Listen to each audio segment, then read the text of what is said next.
Ngayong araw, isa po to sa pinapangarap ko dahil ang Benguet ay nasa spotlight ngayon ng buong Pilipinas. Buong Pilipinas nakatutok sa ating probinsya.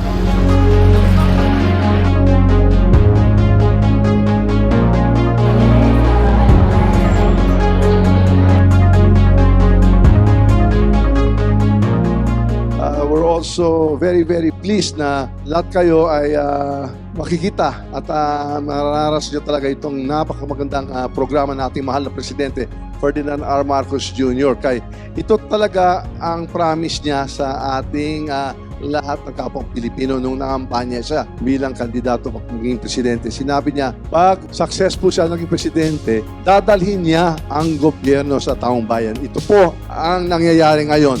At ngayon nandito tayo sa Baguio City, sa Trinidad dahil para magiging saksi po kayo sa itong serbisyo fair ng ating mahal na Presidente Ferdinand R. Marcos Jr.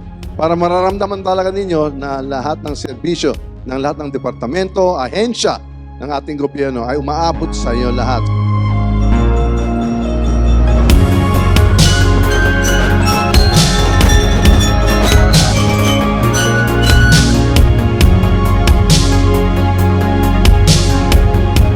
Natutuwa. Nakita ninyo, napaka-transparent ang proseso natin at nakikita talaga natin lahat ng ating resources ng bansa, ng gobyerno. 100% downloaded yan. At yan talaga ang serbisyo ng lahat ng departments and agencies. Lahat ng mga kongresista, nagpapasalamat sa iyo na natutuwa talaga ang lahat na nagka-attend dito, lahat ng mga beneficiaries dito sa Benguet.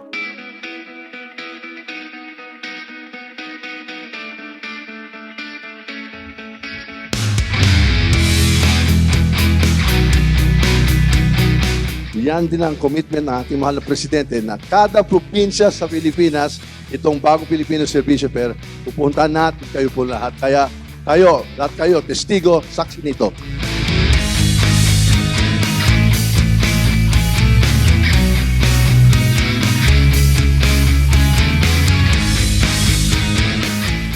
Dito po sa ating SIPOL program, kasama na dito ang ating mga kasama sa Department of Trade, sa DSWD, at ibang mga ahensya na maghahandog sa iyo ng isang cash assistance and support sa mga inyong mga startup programs, itong mga negosyo ninyo na ibibigay natin na initial 5,000 kada beneficiary. Lahat ng mga programa, lahat ng serbisyo, lahat ng initiatives nila ay nandito. Iaabot ng gobyerno sa iyo. Hindi kayo kailangan umalis dito sa Benguet, nandito ngayon ang talagang inisip ng ating mahal na Presidente. Mapipil na mararamdaman talaga ng taong bayan ang serbisyo at yung pagmamahal ng ating Presidente sa inyo lahat.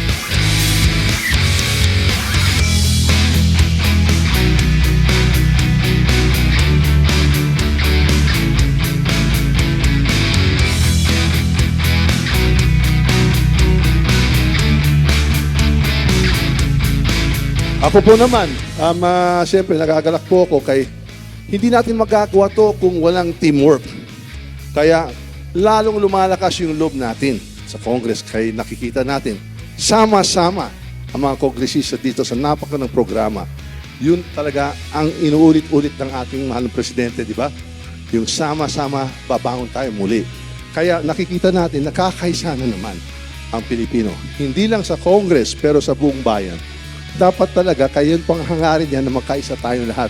Magtutulungan tayo kay pag ginawa natin yun po, lahat ng problema, kaya natin solbahan.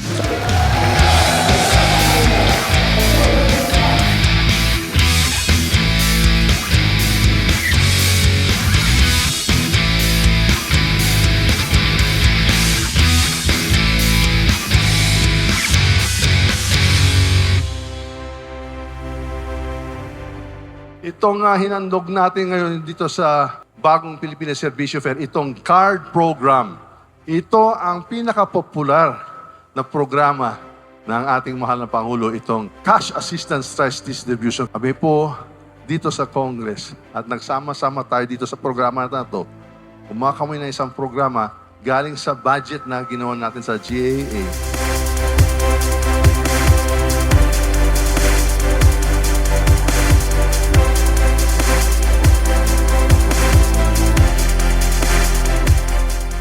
po, nandito tayo. Kay gagawin natin ang paraan para itutuloy natin at ipapalawak at ipapaganda itong programa sa efficient delivery ng services para hindi kayo mahihirapan at para makakatulong sa kabuhayan at sa kalusugan ng taong bayang Pilipino.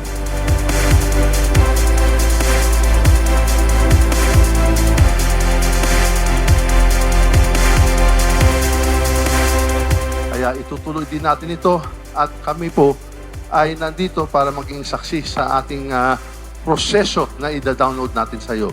Ito talaga ang programa ng ating mahal na Pangulo, President Ferdinand R. Marcos, na abot kaya, iabot na lahat ng mga programa sa inyo lahat dito sa ating bagong Pilipino Servisyo Bed.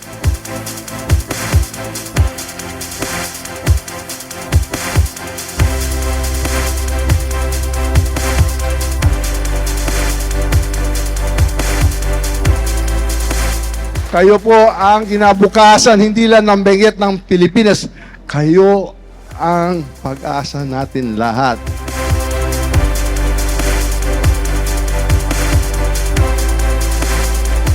Kayo talaga ang ating kinabukasan. Kayo talaga ang magdadala ng Pilipinas dito sa ating future.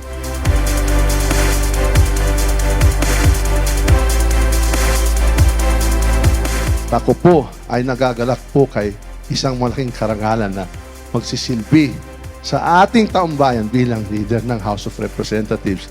Hindi natin magagawa to kung wala dito ang mga kongresista na partners natin talaga. Partnership at teamwork parate ang nangyayari sa Kongreso.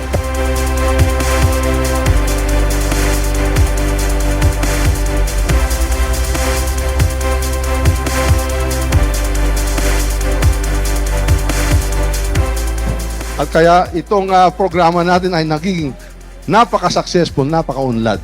Kayo po dapat ay huwag kayo mawala ng pag-asa kasi andito po tayo lahat. Nasa likod kami sa inyo lahat.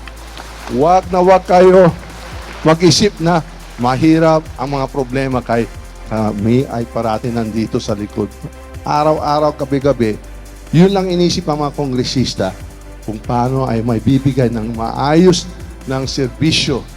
Paano kami maglilingkod para gumanda at maging mas maunlad ang buhay ninyong lahat.